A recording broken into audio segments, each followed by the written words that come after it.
En los siglos XVI y XVII, el arte español alcanzó su máxima expresión. Son los siglos considerados de oro. En la pintura, en la arquitectura y desde luego en las letras. Y precisamente en el mundo literario es donde se dieron con más frecuencia cita los grandes enfrentamientos de la historia. Nuestros literatos, nuestros ilustres intelectuales, dirimieron cuitas mediante sus escritos y también en gravísimas acusaciones verbales. En todo caso, el pasar de los siglos, el discurrir de las centurias, finalmente ha apaciguado, ha dulcificado aquellas guerras tremendas. Hoy referimos uno de los duelos más apasionantes de principios del siglo XVII. Nos encontramos inmersos en el barroco. Los ideales promulgados por esta corriente intelectual, por esta corriente artística, sentaron los cimientos de futuros capítulos artísticos. Y los que tuvieron la suerte, la fortuna de vivir en aquella época, pues vieron cómo crecían diferentes posturas. Si hablamos del mundo literario, si hablamos de las letras, tenemos inexorablemente que acudir al culteranismo y al conceptismo. Sobre el culteranismo, pues hay que decir alguna cosa. Su máximo, su clarísimo exponente en España fue Luis de Góngora. Nacido en 1561 en Córdoba, estudió Derecho en la Universidad de Salamanca, aunque abandonó esta carrera para ser eclesiástico y asumir algunas misiones, algunas encomiendas en la capital sultana. Decían que, había tenido que convertirse en eclesiástico, en religioso, más movido por la necesidad que por otra cosa, porque en realidad lo que a él le gustaba hacer era versillos satíricos, poesías definitorias y sobre todo poesía estética. A Góngora, ante todo, lo que le ilusionaba era realzar el poder atronador, evocador, bellísimo de la palabra. Buscar un nuevo código, un nuevo lenguaje y elevarlo a las alturas. La sonoridad ante todo, la estética ante todo, la belleza de la palabra. En aquel tiempo, a principios del siglo XVII, algunas palabras se consideraban solo exclusivas de las élites. Y vamos a dar un ejemplo. Hoy en día, decir adolescente,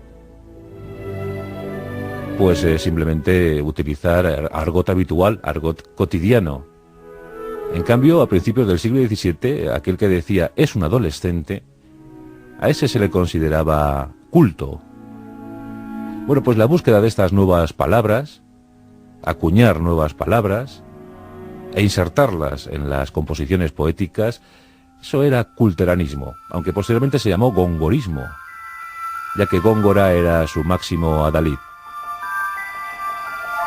La poesía de Góngora es sublime, y muchos a lo largo de los siglos reivindicaron esos escritos, aunque él no pudo ver publicada jamás su obra.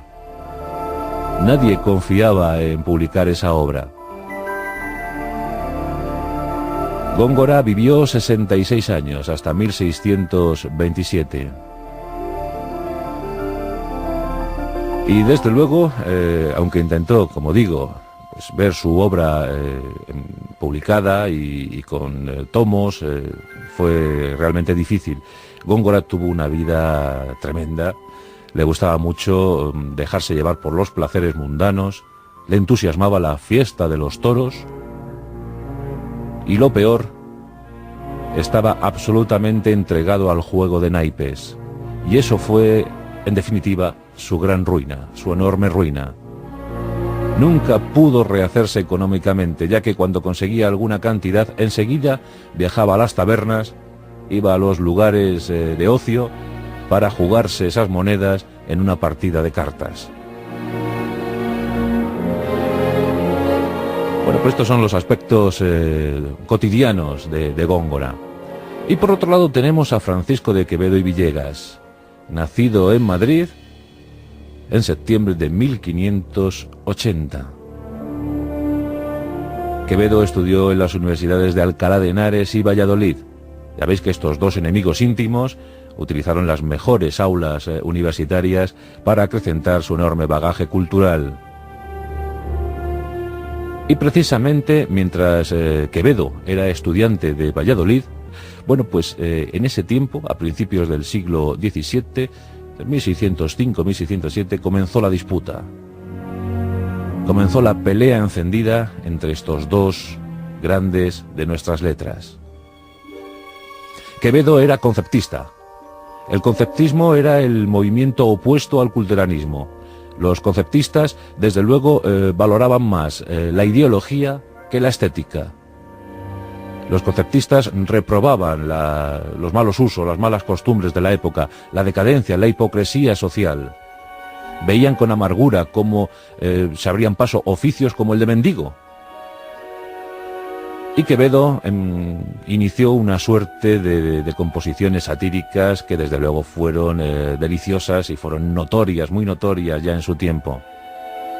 Quevedo era un mago de la palabra, era un gran artista, era un hombre que ante todo sabía transformar en belleza todo aquello que intuía. Y lo más difícil, eso que intuía, lo sabía llevar a la perfección al papel.